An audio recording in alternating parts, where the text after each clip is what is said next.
दोस्तों नमस्कार। मैं टेक्निकल एनालिसिस के कोर्स के लिए वीडियो की सीरियल बना रहा हूँ। इसमें करीब 10 से 15 वीडियो बनेंगे।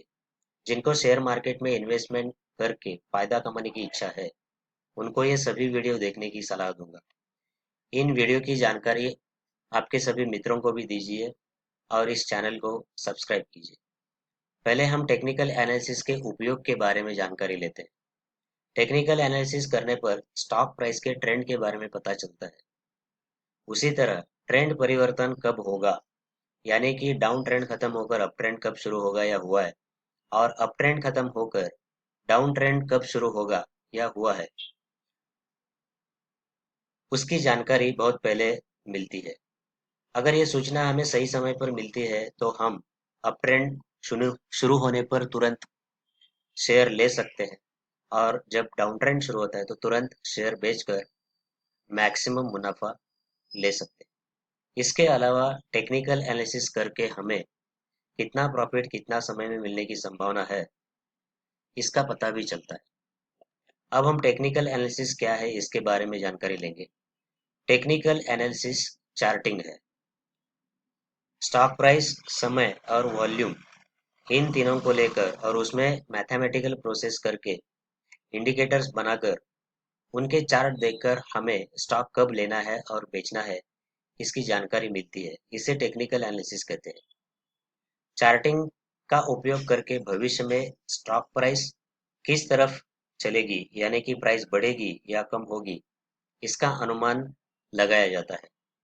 यहाँ पर एक बात का ध्यान रखना चाहिए कि टेक्निकल एनालिसिस करके स्टॉक प्राइस के बारे में जो अनुमान किया जाता है वो 80% तक सच होता है। यानी कि टेक्निकल एनालिसिस 100% सही उत्तर नहीं देते। इसका मतलब ऐसा हुआ कि अगर टेक्निकल एनालिसिस करके हम 5 बार निर्णय लेंगे तो उसमें 4 निर्णय सही होंगे और एक निर्णय गलत हो सकता है। लेकिन इस गलत निर्णय से या उसके बाद भी हमारा जो लॉस है वो कम से कम कैसा होगा, इसकी जानकारी भी टेक्निकल एनालिसिस हमें देता है।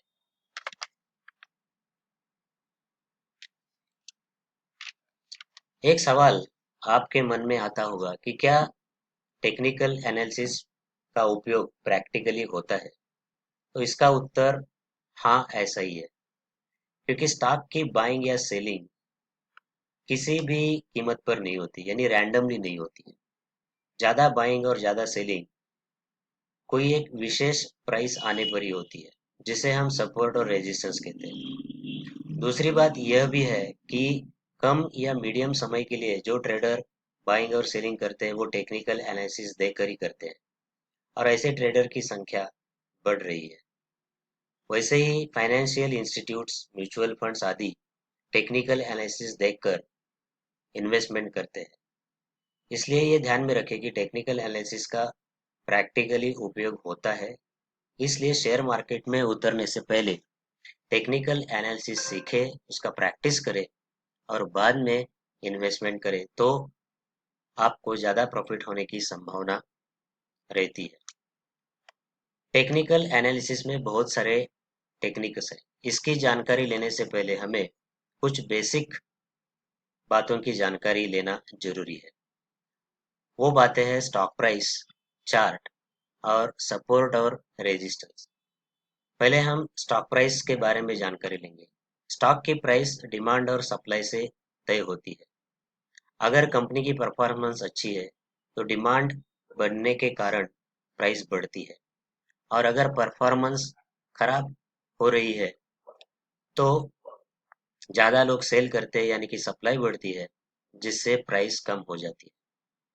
समय के कोई भी एक यूनिट में हमें स्टॉक की 4 कीमतें मिलती है।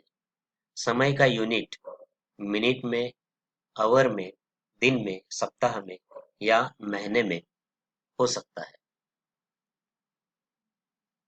किसी भी समय के यूनिट के आरंभ में जो ट्रांजैक्शन होता है उस प्राइस को ओपनिंग प्राइस कहते हैं, और अंत में जिस प्राइस को ट्रांजैक्शन होता है उसे क्लोजिंग प्राइस कहते हैं। इस समय में प्राइस का ज़्यादा से ज़्यादा ऊपर जाना और उसमें ट्रांजैक्शन होना, उस प्राइस को हाई कहते हैं, और कम से कम प्राइस का जो ट्रांजैक्शन होता है उसे लो प्राइस कहते हैं। इस तरह स्टॉक के लिए ओपन, हाई, लो और क्लोज ऐसी चार कीमतें मिलती है। शॉर्ट में हम इसे OHLC प्राइसेस ऐसा कह सकते हैं। इन्वेस्टमेंट करने के समयानुसार इन प्राइस का महत्व अलग-अलग होता है। चार्ट के लिए सिर्फ क्लोज प्राइस या OHLC प्राइसेस का उपयोग होता है। क्लोज प्राइस सिंगल पॉइंट के जरिए चार्ट में बताया जाता है। OHSL सॉरी OHLC प्राइसेस बताने के लिए दो तरीके हैं। पहले तरीके में बार का उपयोग करते हैं और दूसरे तरीके में कैंडलस्टिक का उपयोग करते हैं। बार में हाई और लो प्राइस को लेकर एक वर्टिकल लाइन बनाते हैं और बाईं तरफ की लाइन ओपन प्राइस बताती है और दाईं तरफ में जो डैश है वो क्लोज प्राइस बताती है। कैंडलस्टिक तरीके में ओपन और क्लोज प्राइस को लेकर एक चौकोन बनाया जाता है और इसे बॉडी कहते हैं, और बॉडी के ऊपर हाई प्राइस जितनी और बॉडी के नीचे लो प्राइस जितनी लाइन बनाते हैं और इसे टेल या शैडो कहते हैं, जैसे कि अपर टेल, लोअर टेल या अपर शैडो या लोअर शैडो। जब ओपन प्राइस क्लोज प्राइस से कम रहती है तब उस समय बायर ज्यादा रहते हैं। ऐसी बार या कैंडल को हम ग्रीन कलर में दिखाते हैं और इसे बुलिश कहते हैं। जब ओपन प्राइस क्लोज प्राइस से ज्यादा रहती है तब उस समय में सेलर ज्यादा रहते हैं। ऐसी कैंडल और बार को हम बियरिश कहते हैं। बार और कैंडल की इस जानकारी को हमेशा याद रखें। दूसरी बेसिक इंफॉर्मेशन चार्ट के बारे में है। चार्ट कैसे बनाया जाता है इसका हमें पता होना चाहिए। समय और प्राइस का चार्ट बनता है। इसके लिए एक्स अक्ष पर समय और वाई एक्स पर प्राइस लेकर उनका ग्राफ बनाया जाता है, जैसे कि इस स्केच में क्लोजिंग प्राइस का ग्राफ बनाया गया है। जब क्लोज प्राइस उपयोग करते हैं तो सिर्फ लाइन बनेगी, इसे हम लाइन चार्ट कहते हैं। अगर चार्ट बनाने के लिए हम बार का उपयोग करेंगे तो उसे बार चार्ट कहते हैं, और अगर चार्ट बनाने के लिए कैंडल स्टिक का उपयोग करते हैं तो उसे कैंडल स्टिक चार्ट कहते हैं। सभी प्रकार के चार्ट का उपयोग टेक्निकल एनालिसिस में किया जाता है।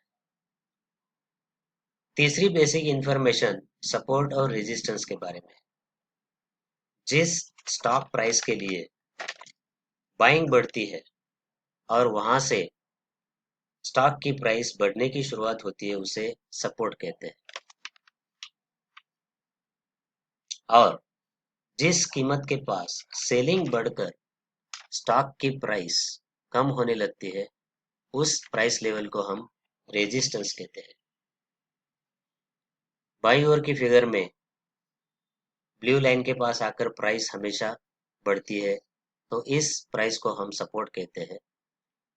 इस स्केच में ब्लू लाइन के पास आकर प्राइस हमेशा कम होने लगती है, इस प्राइस के लेवल को हम रेजिस्टेंस कहते हैं। इस फिगर में B1 और B2 ये जो बॉटम है उसके पास आकर प्राइस बढ़ जाती है, तो B1 और B2 ये हुए सपोर्ट। वैसे T1 और T2 के पास आकर कीमत कम होने शुरू होती है, इसके लिए हम T1 और T2 को रेजिस्टेंस प्राइस कहते हैं। इस चार्ट में ऊपर की लाइन को रेजिस्टेंस लाइन या इसके पास जो भी प्राइस है उसको रेजिस्टेंस प्राइस कहते हैं, और नीचे जो लाइन है उसके पास जो प्राइस है उसे हम सपोर्ट लाइन कहते हैं, क्योंकि यहाँ आने पर प्राइस बढ़ती है और ऊपर की जो लाइन है वहाँ प्राइस आने के बाद में प्राइस कम होने लगती है। दोस्तों, इस वीडियो में हमने टेक्निकल एनालिसिस के उपयोग, प्राइस, चार्ट और सपोर्ट और रेजिस्टेंस इनकी जानकारी ली। इसके आधार पर बहुत सारी टेक्निक की जानकारी इसके बाद आने वाले वीडियो में लेंगे। इसलिए आप इस चैनल को लाइक कीजिए, शेयर कीजिए, सब्सक्राइब कीजिए और ये नॉलेज ज़्यादा से ज़्यादा लोगों तक पहुंचाइए। मिलते हैं अगले वीडियो में। धन्यवाद।